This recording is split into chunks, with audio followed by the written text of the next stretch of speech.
Mabasa sa encyclical ni Pope Pius X na wala gyud makausab sa misa sa kinsang papaha. Nya nagsuon sumala sa akong gingon yung nga ang mga dokumento sa simbahan ug kining Biblia palawman gyud nato pagsabot, dili ra nato litra por litra nato pagsabot kay doon na siya kahulugan, di sa nato i-specific pag sabot. Ang gingon jud ni Pupayos ang ipasabot niya nga wag gyud makusab sa misa kay usbon gani ang misa katong Traditional Trinity Latin Mass, mausab gyud ang mga pagtulun-an sa simbahan.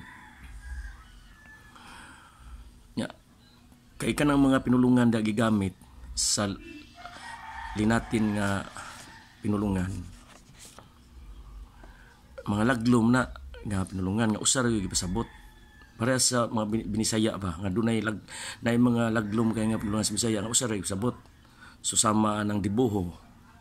Kanang dibuho dagway ra gyud na sa tao.